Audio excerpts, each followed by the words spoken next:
You are listening to the Horse Radio Network, part of the Equine Network family.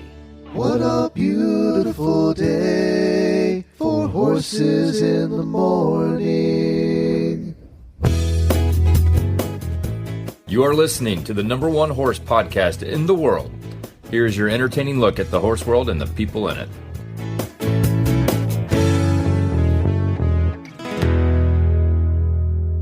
I'm Julie Broadway, president at the American Horse Council. And I'm Emily Stearns, Health, Welfare, and Regulatory Affairs Liaison with the American Horse Council. And you are listening to the special monthly American Horse Council episode of Horses in the Morning on the Horse Radio Network for Tuesday, July the 2nd, 2024. Good morning, Horse World.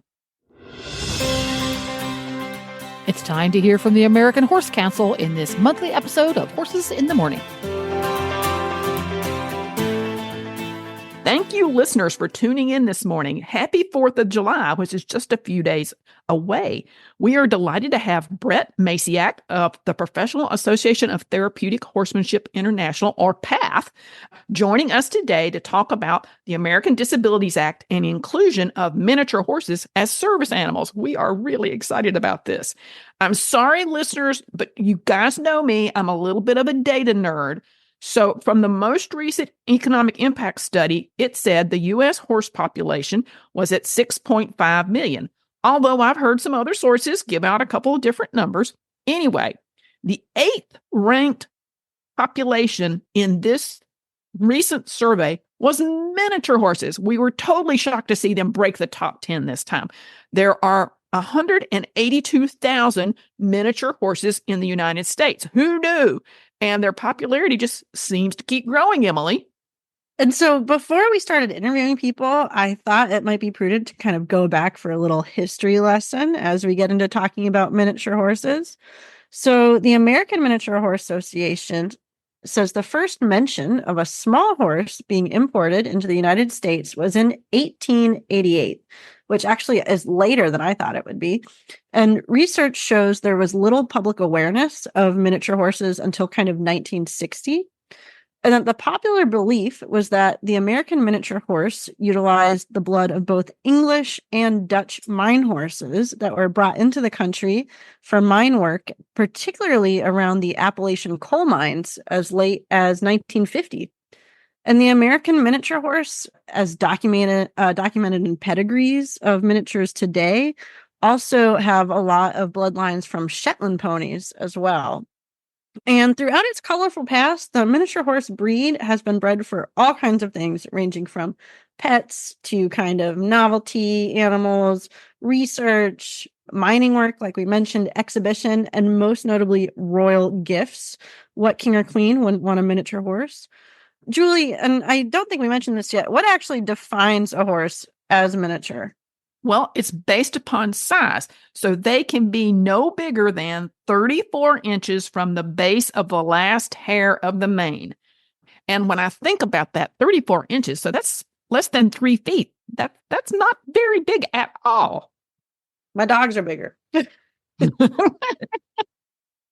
So, Emily, we're kicking this episode off by talking about the inclusion of miniature horses in the American Disabilities Act. Why don't you tell listeners about the new ADA rule and a little bit about how this works? Yeah. So for those of you who may have attended our annual meeting conference in Washington, D.C. this month, you would have learned the regulatory process. And part of that is last year, we saw something hit the Federal Register, which is where regulations are published, stating that miniature horses would be considered service animals within the American Disabilities Act. And it's important to note that before this, only dogs were considered or recognized as service animals within the ADA. And this is different from therapeutic animals or emotional support animals. So this is things like seeing eye dogs, diabetes alert dogs, so those kind of service dogs. And the ADA now recognizes miniature horses as service animals. So the regulation reads that service animals are recognized as dogs and miniature horses. And then it goes on to define the size of the miniature horse before it's considered a big horse and not followed within the regulation. And then also defines all the considerations for having a miniature horse as a service animal, such as they need to be potty trained. They need to be able to fit where you're going. If you're going into a store or something like that, or a vehicle, and then kind of follows all the different other regulatory items that are associated within the ADA and how service animals are recognized. So, Emily, when we first announced this, the most frequently asked question was, am I going to see a miniature horse on a flight with me the next time?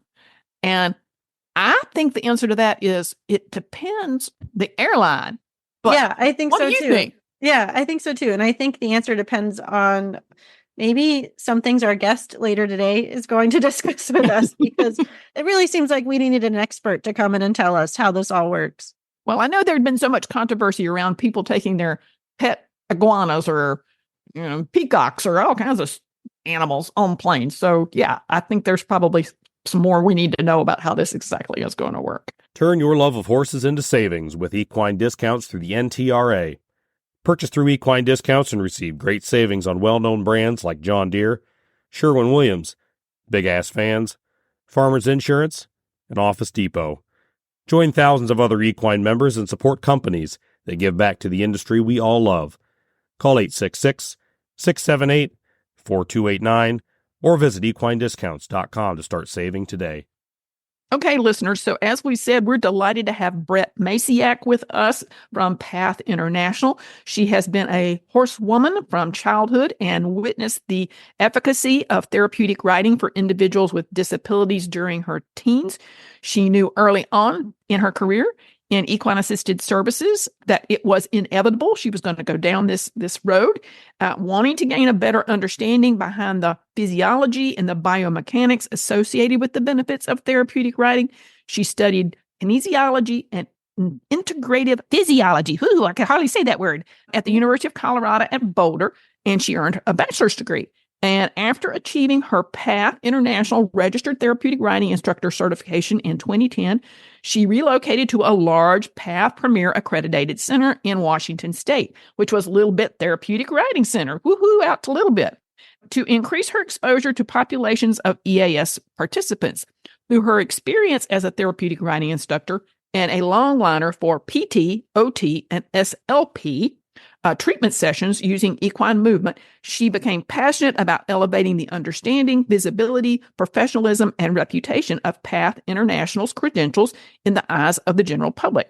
So she is currently the director of credentialing with Path International, and as director, she serves as a staff liaison to the Credentialing Council, and she's responsible for the development, maintenance, and third-party accreditation of Path International certification programs and credentials. So welcome, Bret, and we're so happy you're here with us today. Go ahead, tell everybody a little bit about yourself and your role at Path. Hi, thank you. Thank you so much for having me today. I'm delighted to be here. As Julie said, I'm Bret Maceyak, and I'm the Director of Credentialing with Path International. We're a federally registered 501c3 with the mission of leading the advancement of professional equine assisted services by supporting our members and stakeholders through rigorously developed standards, credentialing, and education. I am in charge of all of our credentials, which include certificate programs, certifications, and recently micro-credentials. As of June 2023, we are home to the one and only third-party accredited therapeutic riding instructor certification in the world, which is just one of the many ways that we are working to ensure universal recognition of professional equine-assisted services and the transformative impacts that enrich lives. Minis are very much a part of that, being in the roles of a service animal. So how commonly are miniature horses used as service animals? Yeah, increasingly more often as they gain more exposure as being legitimate service animals, and a lot of that's thanks to social media. But they're still used far less than dogs. It's estimated that there are currently 500,000 service dogs in the United States currently, which is a massive number, but still very small considering the number of people with disabilities who might need a service animal. So it's important to be able to expand the animals that can serve that population. The official registration numbers for service minis are not very clear, but I can say that since 2020, minis have routinely compromised roughly 7% of the equines providing equine assisted services across Path International's 800 member centers. So that equates to a decent percentage of services being provided regularly with the support of minis. Okay, so just so I get this in my head, when we see a service dog, he's wearing a special outfit that says service animal, working, whatever. Do miniature horses, when they're involved as service animals, have to wear that same kind of attire? They don't necessarily have to, but it does help distinguish that they are a working animal in their role in that moment versus a pet, especially, a companion or emotional support animal. So it's always good to have indicators that whatever animal the handler has with them is a service animal and that they are working in that moment. So others should not approach them to pet them and engage them in play. So you just mentioned, there's differences in kind of therapeutic animals, companion animals, service animals. So what would make a miniature horse a service miniature horse versus therapy miniature horse or a companion miniature horse? Under the ADA, it's training that distinguishes a service animal from other types or categories of animals in a domestic setting. And that training can be done by a professional or the owner/handler, but regardless, whatever tasks or jobs the animal is trained to do must directly relate to the handler's disability in order for the animal to qualify as a service animal.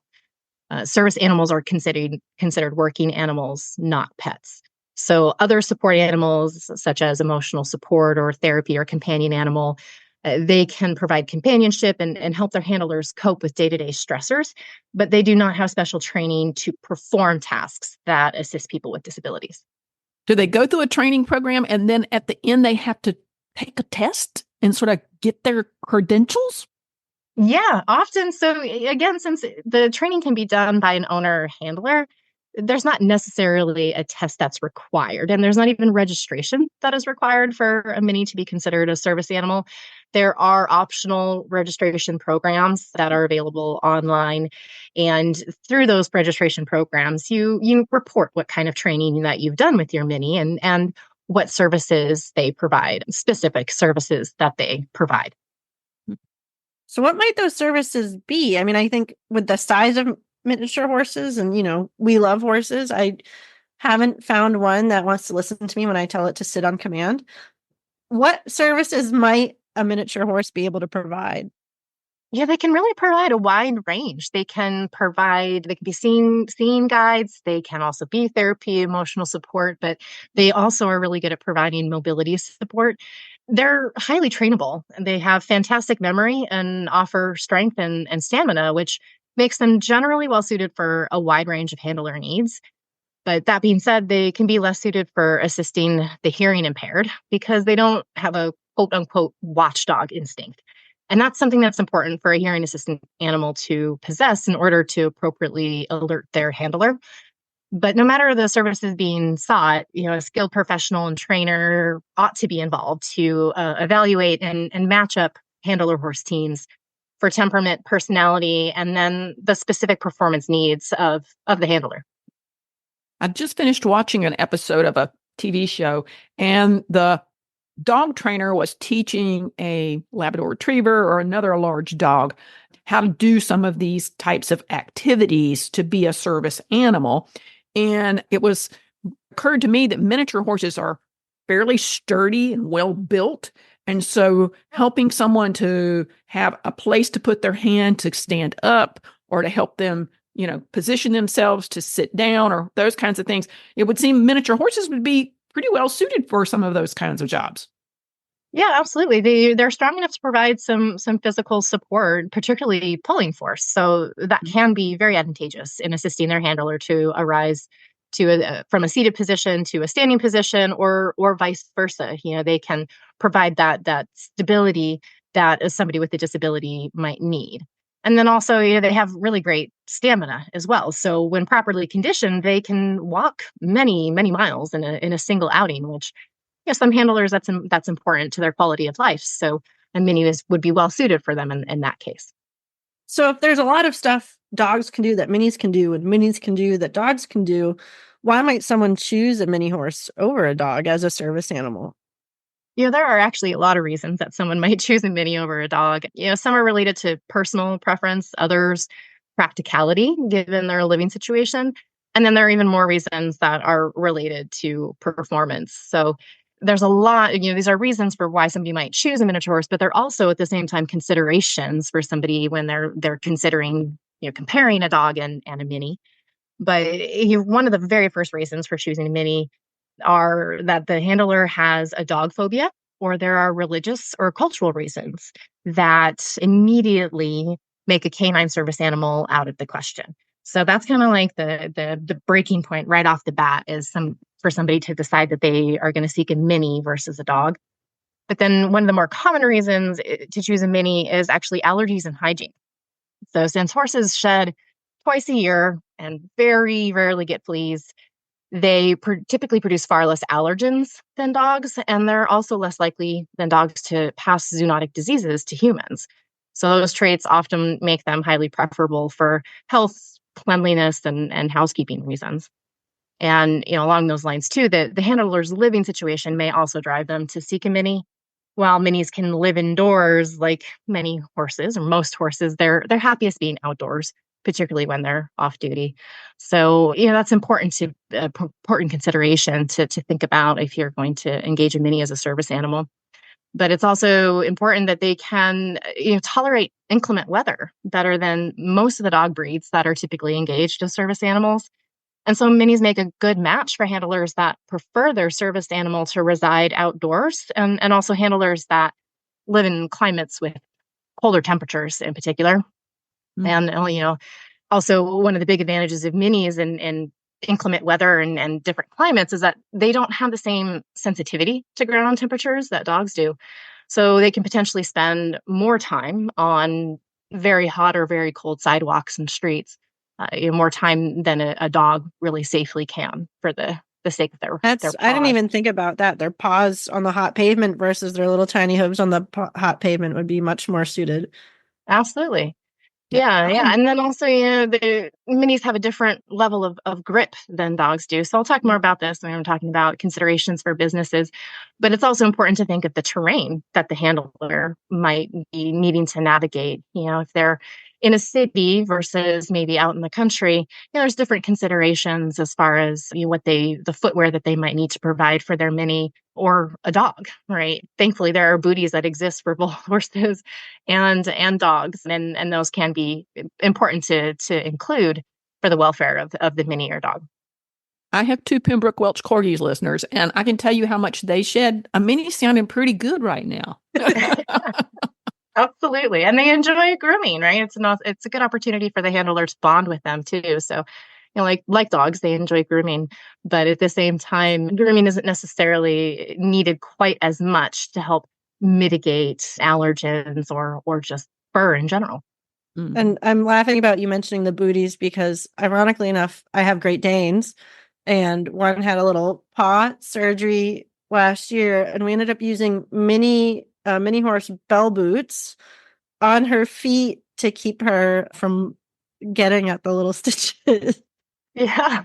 Yeah, they're practical. And I've heard of cases where some people have gotten the little boots or shoes that they have at Build-A-Bear stores.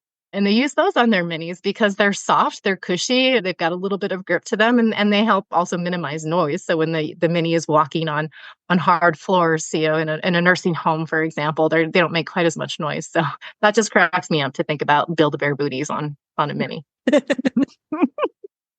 Can miniatures go anywhere a guide dog can go? Thinking about path centers that have minis that they take into, your example, hospitals or senior facilities or other places, just to brighten the day of people that are there, in addition to sometimes perhaps also serving as service animals. Yeah, in general, as a service animal, a mini would be allowed to go wherever their person with a disability can go, which by ADA is wherever the general public is allowed to go. So they can go anywhere that they is needed by the handler, but there are definitely different considerations for where it's suitable to take a mini. So the handler would need to keep that in mind. But, as we mentioned earlier, so footing right away has to be considered differently because, hooves can be slippery on certain surfaces. So for this reason, it's important to consider again what footwear the mini might need to go certain places, and if so, what kind to help ensure their stability, balance, and sure-footedness, especially if their handler is depending on them for physical assistance. But it's always best to consult a vet on what footwear might be best or whether or not it's needed. But it's something to definitely think about. And also with regards to public perception, minis can be more readily accepted as a service animal than dogs. So a handler with a mini may not be questioned quite as skeptically upon entry into a building or space. So in that sense, somebody with a service mini might actually have a little bit more access and be able to go a few more places than somebody with a dog as an assistance animal. I feel like this is where the ever popular question of, will I be seeing miniature horses on airplanes comes up. So if they are a service animal and if the airline can accommodate them, will we see service minis on airplanes? It is highly possible. And, I've seen some snippets on social media where there have been some minis on airplanes. And as Julie alluded to earlier, it really does depend on the airline. So the airlines do have the ability to determine whether create policies, practice, and procedures to make sure that it doesn't fundamentally alter the nature of the services they're providing by allowing the service animal on the airplane, as it were. But it's also, they also consider whether or not there's adequate space for minis. So it's, spacing is an important consideration here, especially between minis and dogs, because dogs, can virtually fold over on themselves to reverse direction. They can also wriggle and weave through narrow spaces, but minis have far less flexibility and bend through their barrel than dogs do. So, the spacing of what's available for a mini on an airplane is important.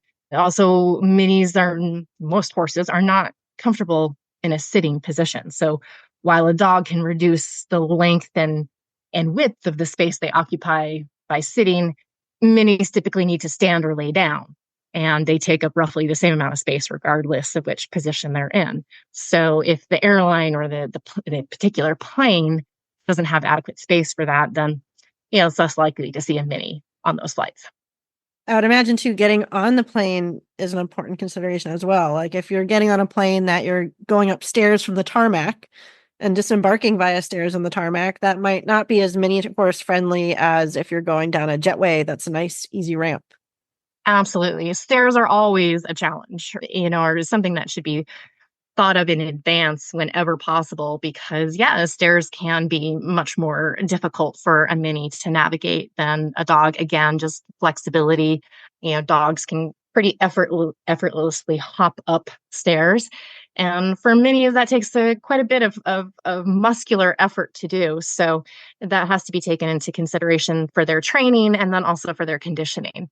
Even if it's not a long flight of stairs, it's still important that they are physically prepared to perform that particular task. Yeah, I'm trying to recall. It seems to me somewhere in the back of my mind that there are actually some airports that have introduced minis mostly to provide some kind of enjoyment, companionship, etc., for nervous travelers. But the fact that they've already broken into that space and people are getting accustomed to seeing them perhaps in airports, even if they aren't on the planes yet, tells me that there might be a natural sort of segue there. So I'm looking forward to sort of seeing how that might transpire. Absolutely. Yeah, minis and horses in general, can have a very calm and focused demeanor. So especially in minis that are trained to be service animals, that can be important for, for them to be handled by individuals with physical disabilities, but also, help them to remain exceptionally focused and calm in chaotic situations, in dynamic public settings and crowds, which is often the case with airports. And they also don't typically seek out human affection, nor do they get distracted or excited when petted. So that also contributes to their ability to focus on their job or around lots of people, whether they're in that, companion mode or service animal mode. Yeah.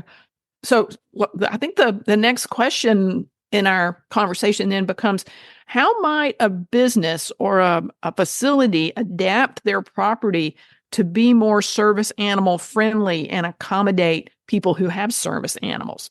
And I would think of this maybe from the horse industry side too. Like if I'm a boarding barn or a tack shop, any of that place where all of our horse industry friends frequent. Absolutely. Yeah. And it's an important consideration for the business to think about, how often are they going to be frequented by individuals that might have any kind of service animal. And of course, it's hard for them to predict whether it's going to be a dog or a mini or, a pig or any other kind of animal that may accompany somebody. But there's, some general things that they can follow. There's 7 universal design principles that all businesses and contractors and architects take into example that ultimately equate to equitable use, flexibility in use, simplicity of the use. And all of those things are important for accommodating anybody with disabilities. But again, even more so when there are service animals. And so, of course, it comes up again, but footing is an important consideration. So businesses with hard floors might consider waxing the floors less frequently, something like that, so that they're not creating a hazard for the service animal and then therefore also the handler.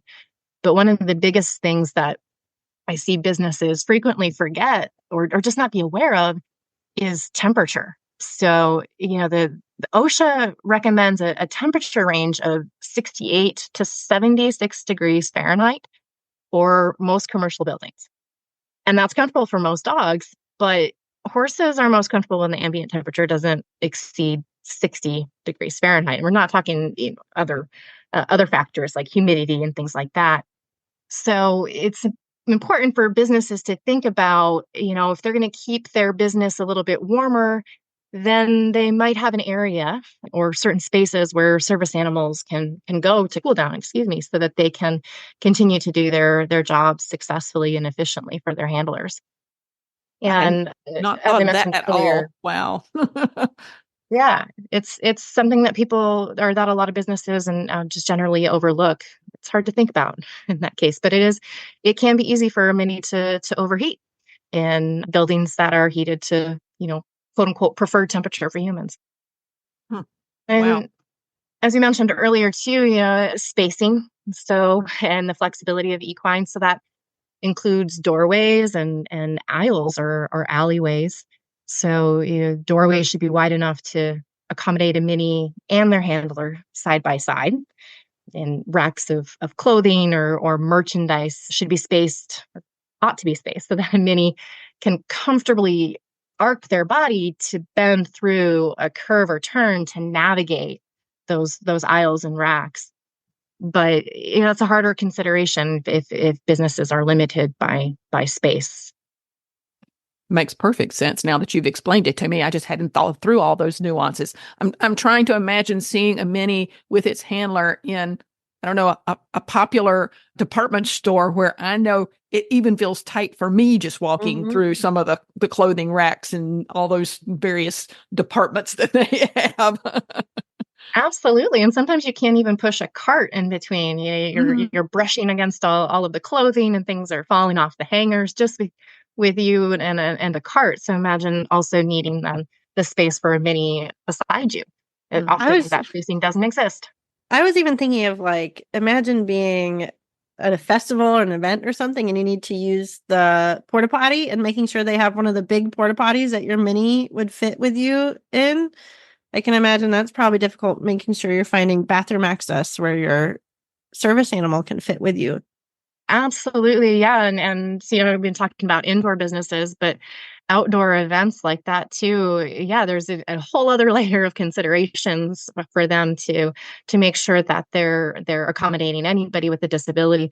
But then also, again, if individual has a service animal, there's additional space that is needed for them to be able to use, for example, the porta potty or any other of the amenities that maybe are offered at the event.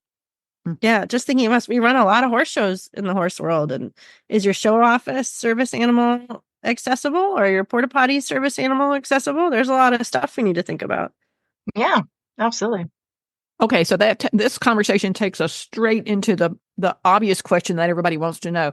How does one house train or potty train a horse for going into some of these establishments? I'm thinking, a library or a grocery store, or we were just talking about department stores.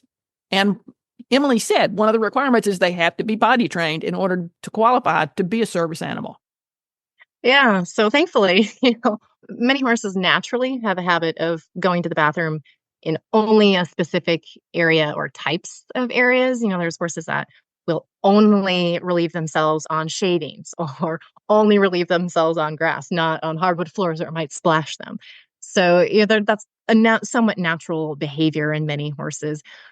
So sometimes very little training can be needed. But if needed, in general, horses are pretty highly trainable. It's a trainable behavior through repetition of positive reinforcement, maybe also paired with some positive punishment, much like potty training dogs.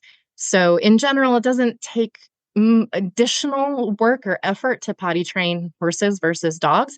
But again, it's providing reinforcement and consistency, helping them understand that this area is the ideal area to relieve yourself. And in general, though, service minis can be relied upon to maintain bladder control for up to 6 hours. So that's not too shabby. That can lead to a pretty extended outing without needing to take the mini to a certain place for them to relieve themselves. But it's important for the handlers to learn how long their minis can tolerate waiting in between potty breaks, and then also learn any signals the mini might communicate to express that they do need to relieve themselves. Would something like a tail bag be used as a backup? Absolutely.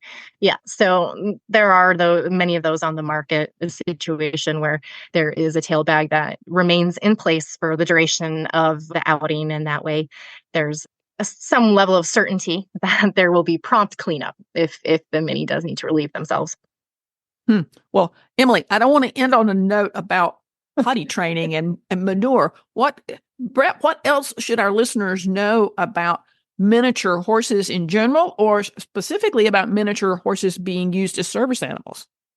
Yeah, I think one of the other reasons that minis make really wonderful service animals is their lifespan. And that can be a really big factor for some people. So the average lifespan of a mini is 30 to 40 years. I've seen reports of them living even up to 50 years. So that definitely allows for a much longer and robust relationship with their handler. So in some cases, they could have a working relationship well beyond 20 years. And obviously that reduces the frequency of grief that handlers experience by losing a service animal.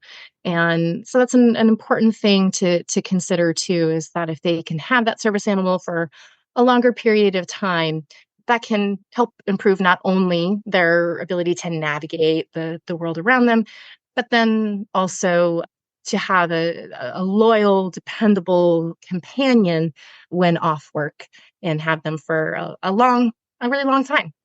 Well, that's a positive note I had not thought of, but now, again, you brought it to my attention. I'm like, oh, that makes perfect sense. So, Bret, thank you so much for your time and for talking about this.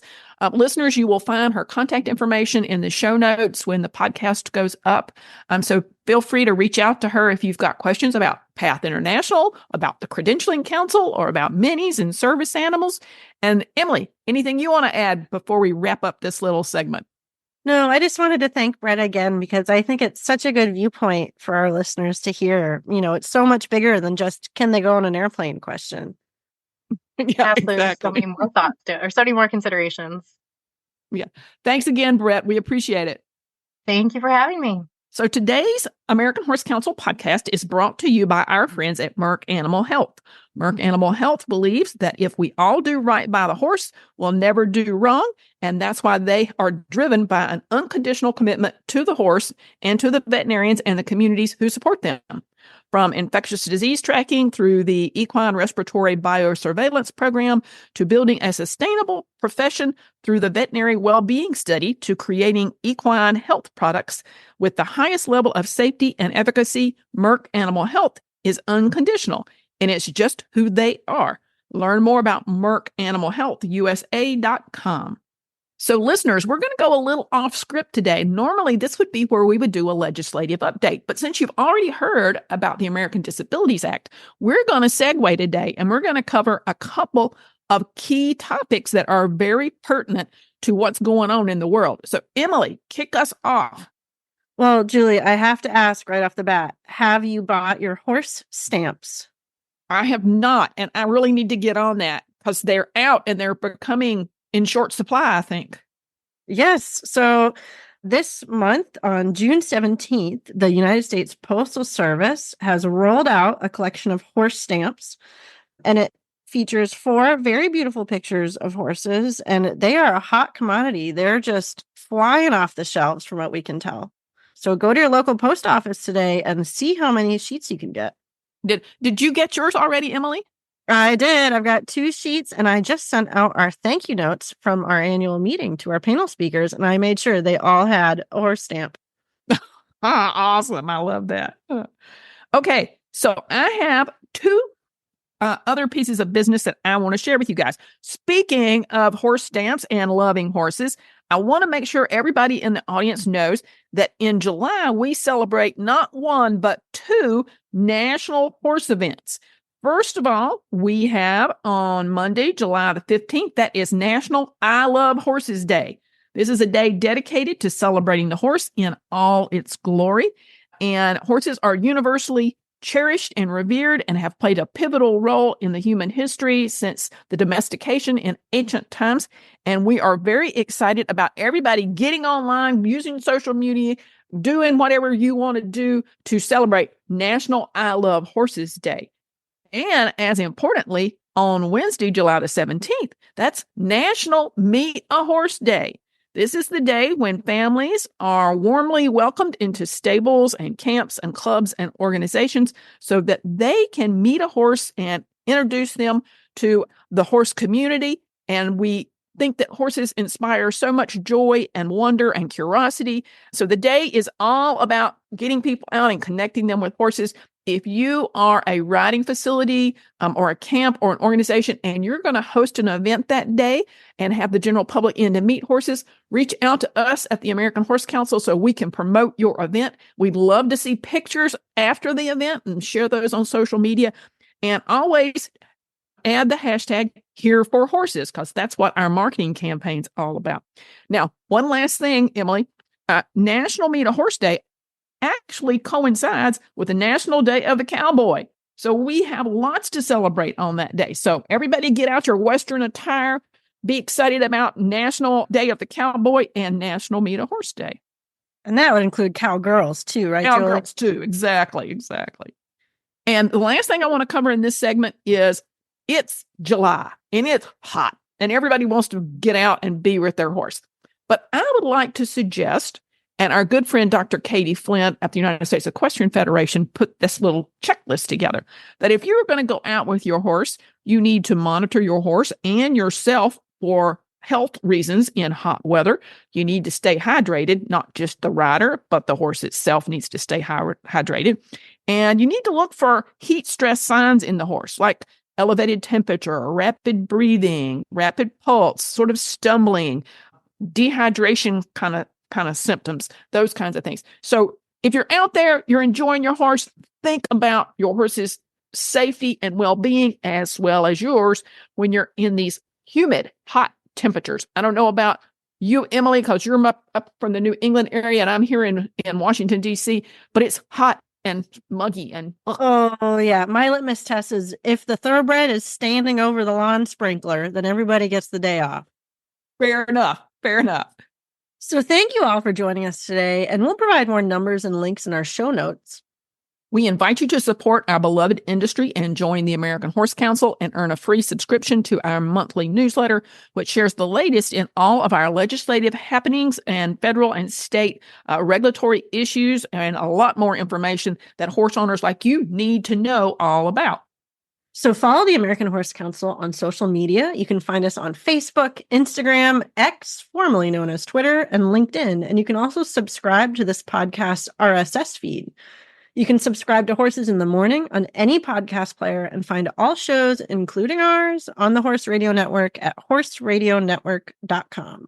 Thanks, Emily. And just to close, listeners, as always, we like to say we are #here for horses, and that includes miniatures.